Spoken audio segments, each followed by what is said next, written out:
कोई रहते ने जिन्हों को रूहानी ग्रंथ होगा। गुरु नानक साहब का पंथ बहुत फैल चुका है, अरब तक हजूर दे सिख ने, पर उस वक्त पंथ के चलाने की ग्रंथ जरूरी सी। महिमा प्रकाश में शब्द ने एक मैं जेडे बेनती कर लगा, एक दिवस प्रातः काल, इसका मतलब एक दिन धन गुरु अर्जुन साहब जी अमृत वेले दया भरे प्रभु दीन दयाल ये मन उपजी प्रगट्यो जग पंथ ते कारण की जय अब ग्रंथ। पंथ प्रगट हो गया ते पंथ की अटलता लई ग्रंथ जरूरी है, पर कला ग्रंथ नहीं, उस ग्रंथ विच ओ रब्बी शब्द होवे जिहदी अटलता नूं कोई चैलेंज नहीं कर सकेगा। इकल्ला ग्रंथ तां बड़े लिखी फिरदे। दूसरा कारण यह क्या भी पंथ के चलाने लई ग्रंथ चाहिए।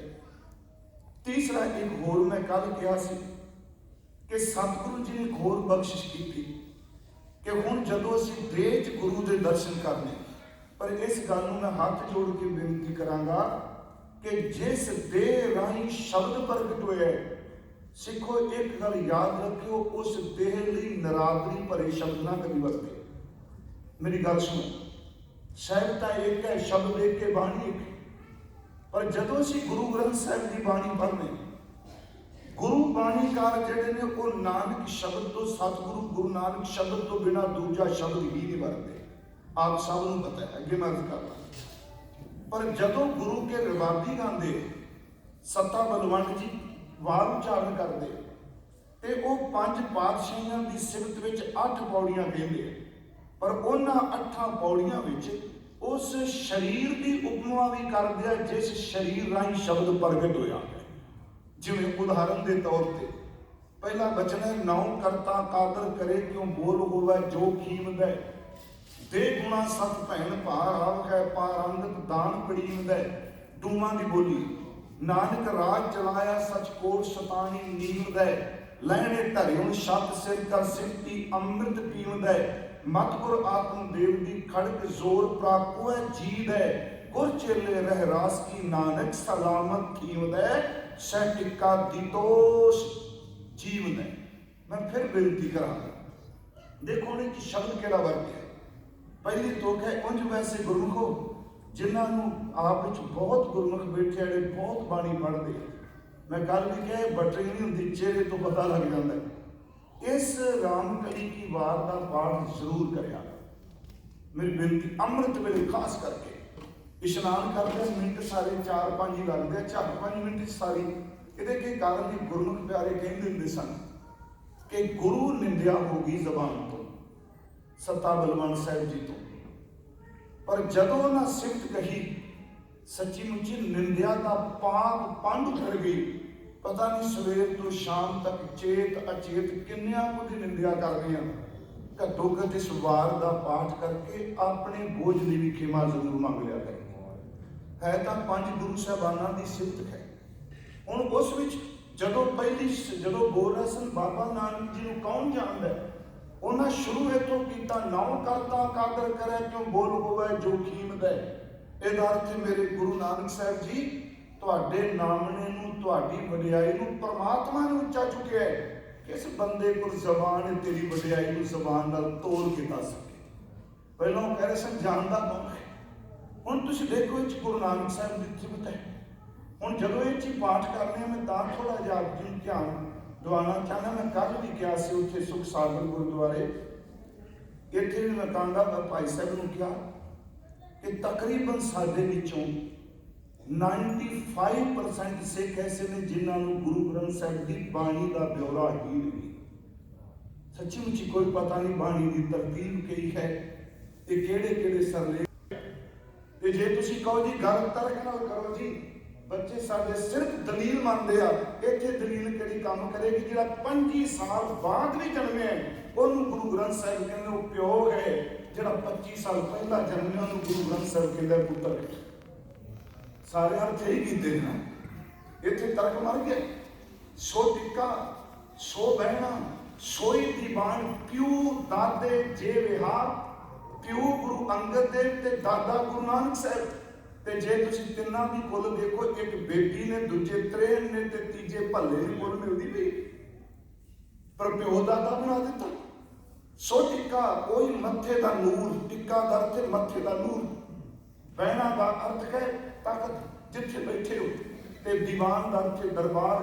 हे धन गुरु अमरदास जी, तुहाडे मस्तक का नूर सच ए जिस तखत ते तुसी बैठे हो, तेरा दरबार इहो जिहा है जिहो जिहा तेरे प्यो ते दादे का दरबार सी। मेरी फिर बेनती की सिफत नहीं है तीन पातशाह की। इस तो अगे गुरु रामदास जी की पौड़ी पढ़ो, नानक तू लहना तू है, गुर अमर तू विचारिया। पर शुरुआत सिफत है धन धन रामदास गुर जिन सिरिया जिन्हें सवारिया। उस चौथे शरीर की सिफत। फिर जदों आप अगे 8वीं पौड़ी पढ़ने हाँ, उत्थे फिर गुरु के रबाबी कहते तख्त बैठा अर्जन गुरु। पर यह भी मैं एक बार बेनती की सी कि जिन्नी देर तक तुसी जिन्नी मर्जी पंजाबी पा लो, PhD कर लो, पर जिन्नी देर तक किसी संथ्या वाले गुरमुख उस्ताद तो नहीं पढ़ते, बाणी शुद्ध नहीं पढ़नी। हुण असीं पढ़ी पंजाबी, लो जी महाराज दे चरनी ला दिता, लाना चाहिए, पर संथ्या तो बिना शुद्ध पाठ नहीं आ सकता। अजकल तो चलो इन्ना कोई साडे कोल साधन नहीं, असीं कर सकते। इत्थे धन धन रामदास गुर जिन सिरिया तिन्हें सवारिया सी। ज्यादा डिटेल च ना भट्टा ने उस वक्त 5 बाणीकार सतगुरु सन, गुरु नानक साहब, गुरु अंगद देव, भट्टा ने 5 दी सिफतां कीतियां। उन्हें क्या तख्त बैठा अर्जन गुरु। ते मैं एक बारी क्या सी गुरमुखो, एक लफ्ज सिर्फ अर्जन हुंदा है, बाकी 19 वार गुरु ग्रंथ साहिब च शब्द अर्जुन हुंदा है। तीजी एक सतगुरां ने होर मेल कीती, देह विच जदों सतगुरु ने ते सिर्फ एक वेले इक्को थां ते ही मौजूद हो सकते। उंज मैं फिर अर्ज करा, देह विच रहिंदियां भी गुरु साहब कहते हैं कि शब्द नाल जुड़ो। मैं सिखां दी भगत मार च 2 सिख ने भाई प्रिथा ते खेड़ा। गुरु नानक साहब जी कहते हैं महाराज सानू तुहाडे चरनां च थां मिले। महाराज कहते आ मेरा सिरगुण सरगुण शरीर है, शब्द मेरा निर्गुण रूप है, शरीर अज है, शरीर का धर्म है, इन्हें एक दिन जाना है। जे तुसी शब्द नाल जुड़ जाओगे ना इत्थे विचरोगे ते ना उत्थे विचरोगे। महाराज पहले जामे च कह रहे शब्द गुरु सुरतम चला सी पढ़ने। हुण उत्थे वो कहते तीसरा कारण ये सी कि एक वेले हुण मान लो सिख गुरु जी के दर्शन करता एक वेले, जे महाराज अमृतसर साहिब ने तरनतारन साहिब वाला किवें दर्शन करेगा, जे मान लो काबल विच नहीं ते पटने वाला दर्शन किवें करेगा।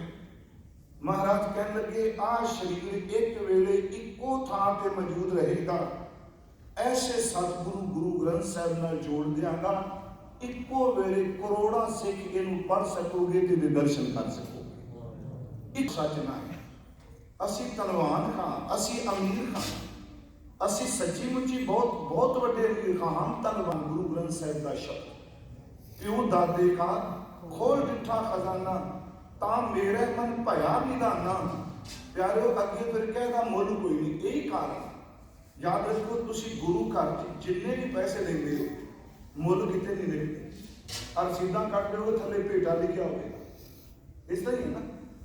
गुटका साहिब की भेटा, पोथी साहिब की भेटा, रुमाला साहिब की भेटा, ये शब्द क्यों वरतने हैं? कभी आप नहीं कह देंगे गुटके का मुल कि ना, वो अज्ञानी होगा जिन्होंने पता कोई इस चीज़ का मुल लिखता है, क्योंकि मुल जिहड़ा वो कीमत की वैल्यू का, उस चीज़ की वैल्यू का अंत कर देता है। पर याद रखियो भेटा होंगी है कि तेरी कीमत कोई नहीं पै सकती, कीमत कोई नहीं। मैं नजराना तेन देने वास्ते आया, नजराना बादशाह नूं दिता जाता है। इस करके शब्द भेटा वरत्या गया सिखां विच, इस करके गुटका शब्द वरत्या। मैं एक बार कहा सी गुटके का मतलब की, सुखमनी साहिब जी का गुटका, सुंदर गुटका, नितनेम का गुटका। गुरमुखो गुटके का एक तरफ लकड़ का टुकड़ा होंदा, मैं गुटका कह रहा गुटखा नहीं, वो दूजा जिहड़ा लोग खांदे वो खक्के नाल। असल च की जिहड़े जोरी पुराने सन, कीमती हीरे मोती जिहड़े बेशकीमती सन, जिस लकड़ के बक्से विच निक्के जिवें अजकल भी चलो शरीर दे ला के गहने जिस बक्से विच, जिस उस निक्के जिहे डब्बे विच बेशकीमती हीरे रखे होंदे सन, उन्होंने गुटका कहते सन। साडे बजुर्गां ने नाम दिता। इहदा मतलब इह सी लोगो बाहर के गुटकियां विच पए कोई हीरे मोती गल जाणगे, मुक जाणगे, खत्म हो जाणगे। इस गुटके विच जिहड़े नाम अमृत दे हीरे पए ने ना कदी नखुटना। इस करके शब्द गुटका साहिब ही वरते ने। गुरु हरगोबिंद साहब जदों कश्मीर गए माता भाग भरी दे ते 3 माइयां ने जिन्हां ने अंतले समय वस्त्र तिन्हां ने तैयार किए, तिन्नी चलाया कर गईयां। मगर एक श्रीनगर वाली माता भाग भरी, एक जिहड़े आगरे गए होणगे, एक गुरुद्वारा माई थान दर्शन किए होने, एक गुरुद्वारा बाहर गए गुरु का ताल, अरे ये असली गुरुद्वारा अंदर माई थान माई जस्सी का, तीसरा माछीवाड़े की माई गुरदई। ये 3 बीबियां ने गुरु हरगोबिंद साहब नूं वस्त्र भेंट किते। माता भाग भरी ने अपने हथी कत के फिर सारे जानते ते गुरु हरगोबिंद साहब नूं वस्त्र पहनाए ते वो माता अकाल चलाना कर गई सी वस्त्रां तो बाद। दूसरा हजूर गुरु तेग बहादुर साहब आगरे, उस माई ने थान भेंट किया। तीसरा माछीवाड़े की माई गुरदई, कई खरदई भी लिखते हैं कि जिन्हें अपने हत्थां नाल कपड़े बुन के दिते, उन्हें अपने हत्थां नाल सूत कटिया, कपड़ा बनाया, उसे वस्त्र नूं पा के सतगुरु उच्च दे पीर बन के निकले। वो माई ने वस्त्र भेटा करके अकाल चलाना करके। दोने तो पहला आपां गुरुद्वारा दूर निवारण जपजी साहब की कथा की सी ते मैं आपनूं बेनती करांगा, कहण सौखा है कह देने जिन्हें जी जपजी साहब बड़ा सौखा है, सच्ची मुच्ची बाणी बहुत सौखी है, पर सब तो महंगे ने जपजी साहब के अर्थ करने, सब तो महंगे, क्योंकि अपने औखे ने ना कहते।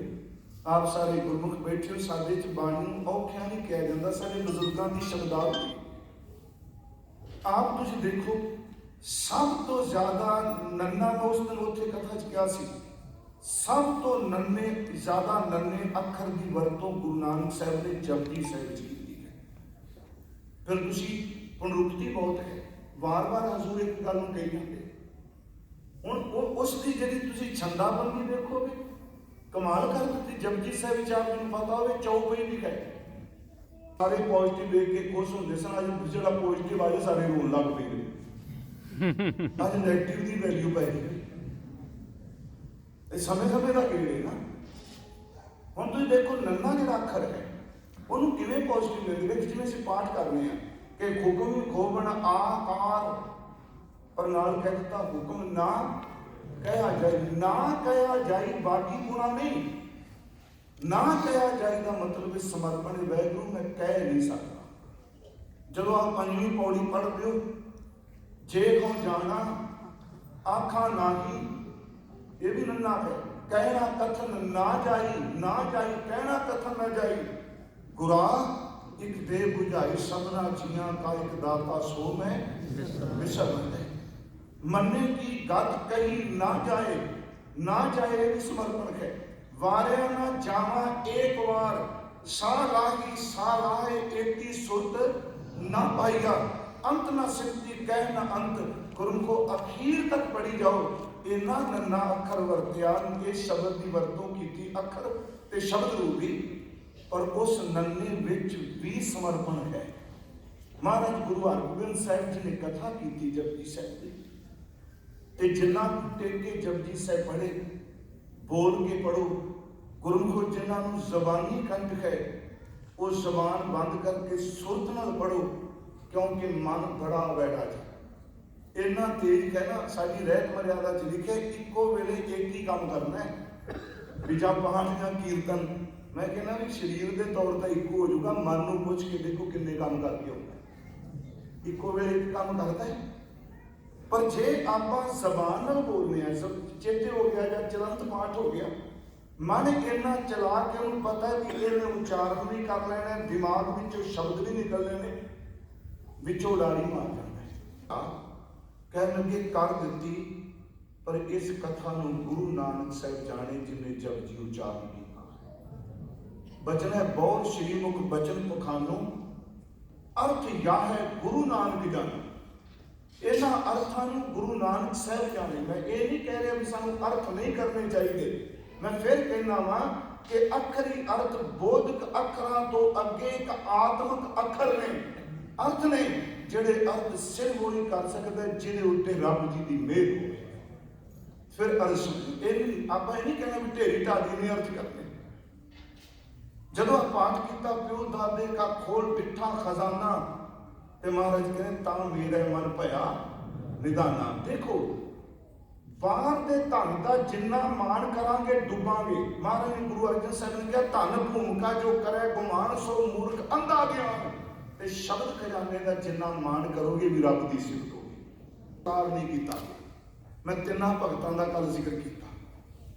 अज मैं एक बेनती होर करनी चाहता कि एक पासे बंगाल है, दूजे पासे पंजाब का लैंदा मुल्तान है। इधर तुम देखो कलकत्ता ते मुल्तान कितनी दूर ने। एक भगत जदों कलकत्ते तो आसनसोल जाइदा रस्ते में आउंदा अपना इन्हां दा भगत जयदेव जी का स्थान मैं जाना तकरीबन कथा कर दिया उत्थे। ते दूसरे पासे बाबा फरीद ने। एक संस्कृत बोलता है, अवधी बोलता है, बंगाली बोलता है, ते दूसरा सच ये लहिंदी पंजाबी बोलता है। क्योंकि पंजाबी भी कई तरह की ना, एक तो माझी मालवी दुआबी लहिंदी मुल्तानी डोगरी आ तुहाडे अंबाले दे जेहड़े पुआधी आ पंजाबी दी कई भाखा दी भाखावां। तुसीं देखो जिन्ने तुसीं इत्थे बैठे हो मालवे वाला दुआबे वाला नहीं मिलती, दुआबे वाला माझी वाले नहीं मिलता। इस तरह है ना जी, ये भी एक खूबसूरती है भाषा की। हुण एक पासे बोलता पे परमात्म पुरख मनोपम सत आद भाव रतन भगत जयदेव, दूजे पासे सीधा पंजाबी बोलता पे बोले शेख फरीद प्यारे अल्लाह लगे ए तन खोसी खाक निमाणी गौर करे। बंगाल तो लैके पंजाब तक जिन्ना भी रूहानी ज्ञान सी 1170 तो लैके 1604 तक सारे रब्बी ज्ञान गुरु नानक की जोत ने एक थां ते इकट्ठा कर दिता। इस बेनती को फिर सुनियो। आप इलाके बसे हैं, उन्होंने कहा आ साडे इलाके का बंदा है। याद रखो मेरे गुरु ने किसी भी भगत की नाम जात नहीं लिखी ते किसी का इलाका नहीं लिखा। कल मैं कहा कि भगत रविदास साहब कह रविदास चमार, कबीर साहब कह रहे जाप जुलाहा मत का तीर, नामदेव कह रहे छिपे के जन्म काहे को आया। पर गुरु जोत ने किते भी नहीं कहा कि नामदेव छिंबे की बाणी, रविदास चमार की बाणी ਜਾਂ कबीर जुलाहे की बाणी। मैं तां कहा सी भारत के लोगों की तां खिमा करियो नलायकी है, उन्होंने पता होना चाहिए जो गुरु नानक के घर च इस जाता को सन्मान दिता गया, किसी धर्म खेत्र में इन्ना सन्मान नहीं दिता। मैं कहा सी एक रब कह रहा, दूजा राम कह रहा है, एक दयाल कह रहा, दूजा करीम कह रहा, अर्थ को मेरे सतगुरु ने कहा इस मसले च ना पाओ राम रहीम और मौला क्या समझ पड़ी तो रौला गया बेसमझी के रौले में। ये वैसे बाणी की तुक नहीं याद रखियो। सतगुरु ने एक कृपा की, सारा खजाना गुरु अर्जुन साहिब महाराज जी ने अमृतसर की धरती से इकट्ठा कर दिया। हुण आप चलांगे अगे तरतीब अनुसार। बाबा बुड्ढा साहिब जी 98 साल की उम्र है, तो मैं उस दिन कहा सी अजकल 60 साल तक रिटायर करते हैं। मैं कहना सिर ते सरूप चुक के ले उस महापुरख का जुस्सा किन्ने कमाल का होगा। 98 साल के ने बाबा बुड्ढा जी। उन्होंने बीड़ साहब तो बुलाया गया, कह दिता गया तुसीं अज तो बाद हरमंदर साहिब विखे बैठना है, क्योंकि हरमंदर साहिब पहला बनाया। कल सिंह कह रहे सन सत्कार सब तो पहला गुरु अर्जुन देव तो पूछिए सत्कार की है। पोथियां जरूर सन, पर गुरु ने ग्रंथ की स्थापना करने तो पहला थां तैयार किया, इसका प्रकाश किते करना थां पहला बनया। तो मैं फिर बेनती करांगा, अजकल रिवाज बन गए भी बाबा जी का प्रकाश भी घर करते आ, भी उत्ते प्रकाश करता थले बार बनी हुई। हाँ जी, जदों कहा बाबा जी का प्रकाश भी साडे घर रात को उत्ते बोतलां भी चलदियां। तो मैं एक बार कहा सी चंदा देते हैं मस्जिद में, शराब पीते हैं महखाने में, खुदा भी राजी रहे शैतान भी नाराज ना। सब तो पहली गल चेते रखो सिखो, गुरु अर्जुन देव तो वड्डी कोई शख्सियत है प्रतख हर ने। सानू ये गल समझनी चाहिए है कि गुरु ग्रंथ साहिब के प्रकाश करने वास्ते थान कैसी होनी चाहिए। हरमंदर में गुरु की रैस थोड़ा सी। सब तो पहला सत्कार ये कि थान की चोन की जाए, थान कैसी हो। सतगुरु गुरु अर्जुन देव जी ने हरमंदर, तो मैं उत्थे उस दिन कह के भी आया, कल भी अर्ज करांगा, प्लीज हाथ जोड़ के बेनती है गोल्डन टैंपल शब्द ना वरतो। सिर्फ हरमंदर है, तुसी दरबार साहब कह सकते हो पर गोल्डन टैंपल मत कहो, क्योंकि पदार्थ की व्याख्या करता है। जदों तुसी हरमंदर ते दरबार की गल करते हो सच्ची पातशाही की व्याख्या करता। गुरु अर्जुन देव महाराज जी ने रामसर का आ सरोवर आप बनाया महाराज जी। छोटा जहा सरोवर आपको पता है, उत्थे बेरी है जिथे सतगुरां ने सुखमनी साहिब उचारण की रामसर। जोत गुरु ग्रंथ साहिब को है ते जुगत इकल्ले बंदे किसे को नहीं, जुगत केवल गुरु ग्रंथ साहिब की हजूरी विच पंजा प्यारियां दे कोल है। भाई गुरदास साहिब जी को बैठा के महाराज जी ने कागज तैयार करके लिखाना शुरू किया। सब तो पहला एक ओंकार धन गुरु अर्जुन देव महाराज जी ने आप पाया। थोड़ा जिहा मेरिया बेनतियां ध्यान नाल सुनियो, क्योंकि जिहड़े सज्जन बाणी पढ़ते हैं उन्हें बड़ा सरल स्वादली गल होनी, जिन्हें बाणी नहीं पढ़ी उन्हें मुश्किल है थोड़ी। गुरु साहब जी ने एक ओंकार आप लिखा, उन्हें भाई साहब गा के गए, एक पाया। मैं था जो दरबार साहब की कथा होंगी मैं जरूर ये करना। ओंकार शब्द पहला भी सी हिंदुस्तान में ओम सी, पर एक शब्द एक जिहड़ा हिंसा है गिनती का जिहड़ा एक है, एक कभी भी किसी धर्म ने नहीं वरतिया। ओंकार तो पहला एक की वरतों सिर्फ गुरु नानक साहब ने की, कारण की सैकड़े बारी की एक ओंकार। हालांकि ओंकार अखरां विच भी आया, ओंकार ब्रह्मा उत्पत, ओंकार किए जिन चित, ओंकार सहज भय, ओंकार वेद भय, ओम अखर भी आया, ओम नमो भगवंत गुसाई भी आया। पर हजूर ने ओंकार तो पहला एक पाया, ते एक भी जरा सी गिनती विच कहने, मैं गिनती लफ्ज कह रहा नहीं, गुरमुख का कोई कारण है।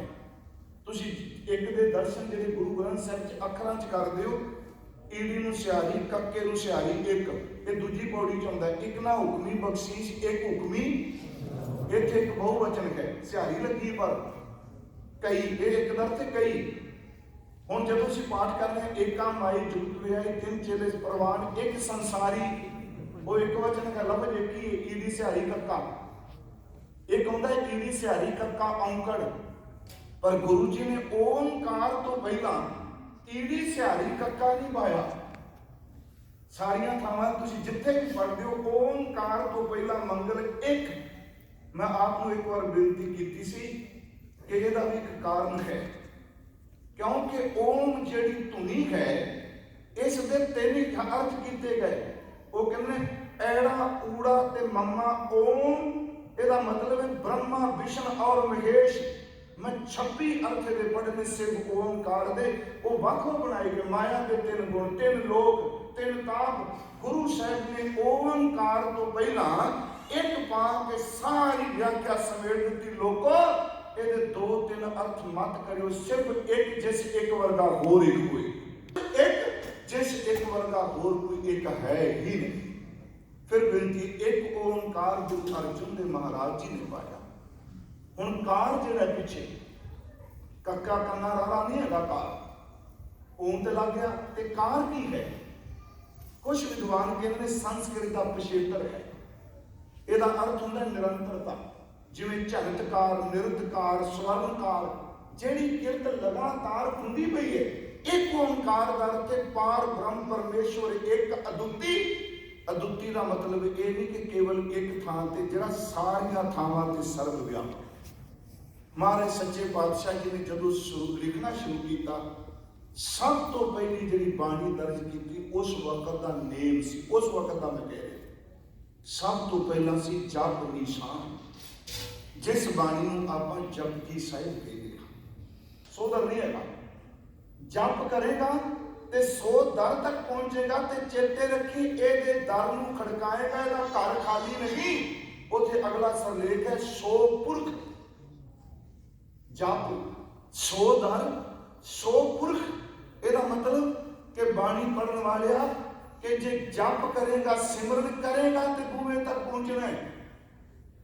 ਤੇ ਜੇ ਬੂਹੇ ਤੱਕ ਪਹੁੰਚੇਗਾ ਚੇਤੇ ਰੱਖੀ 100 ਪੁਰਖ ਦਾ ਮਿਲਾਪ ਹੋਏਗਾ।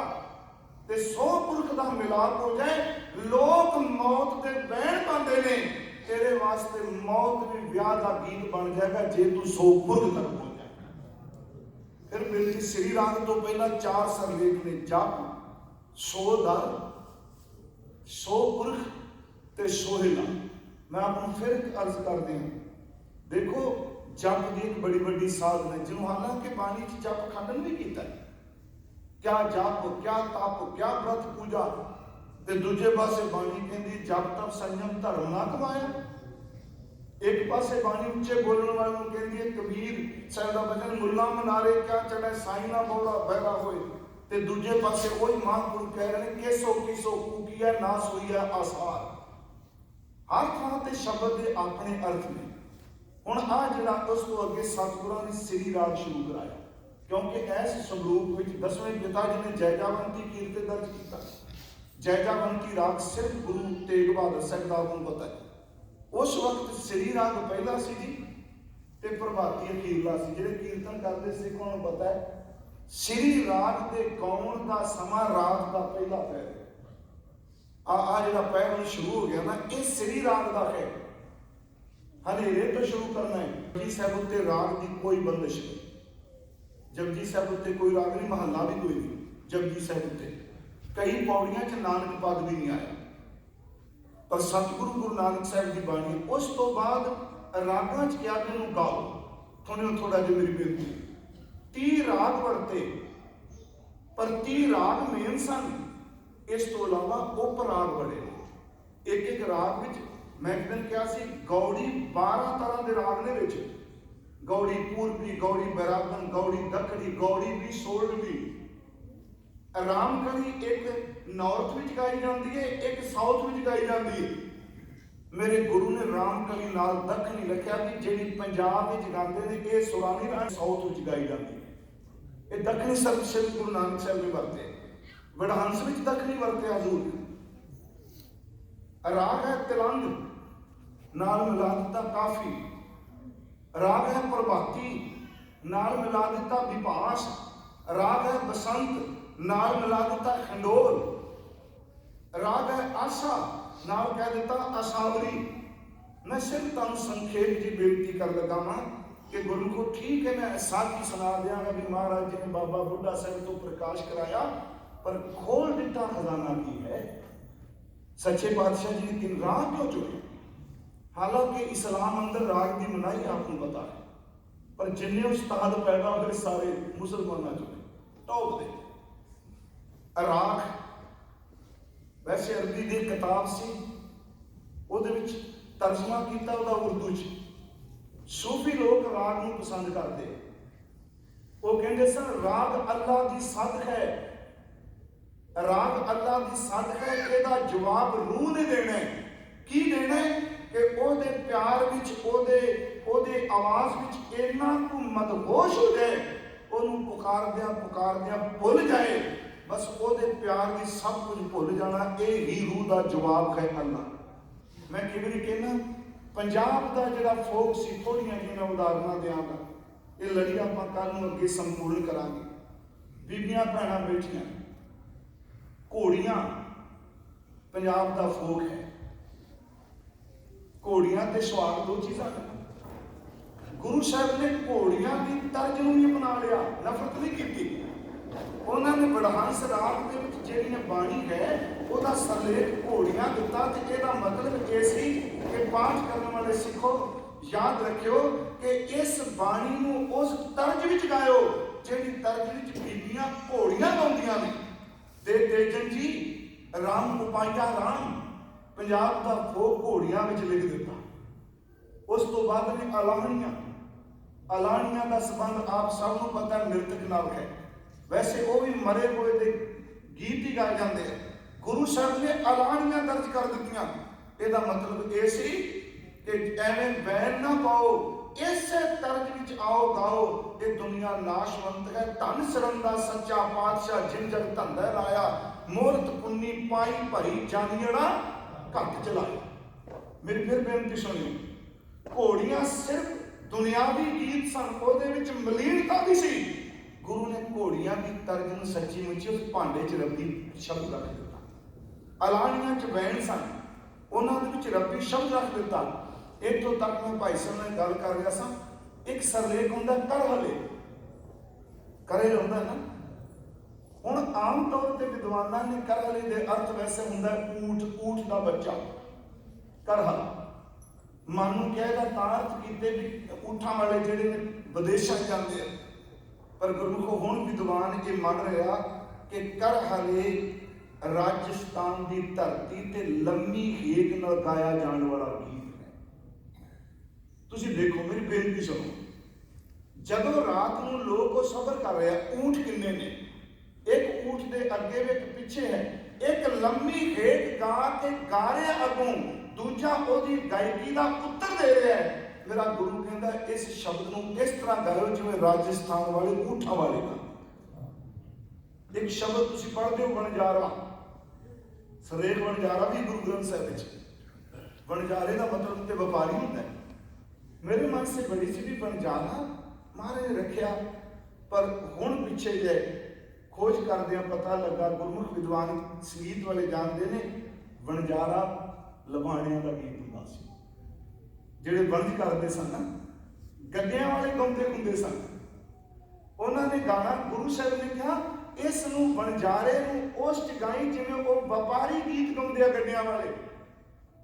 ਮੈਂ ਆਪ ਨੂੰ ਬੇਨਤੀ ਕਰਾਂ, ਰਾਮਕਲੀ ਸੱਦ ਪੜ੍ਹਦੇ, ਸੱਦ ਦਾ ਲਫ਼ਜ਼ੀ ਅਰਥ ਸੱਦਾ ਹੈ, ਪਰ ਉਂਝ ਪੰਜਾਬ ਵਾਲਿਆਂ ਨੂੰ ਪਤਾ ਸੱਦ ਦਾ ਮਤਲਬ ਕੀ ਹੈ।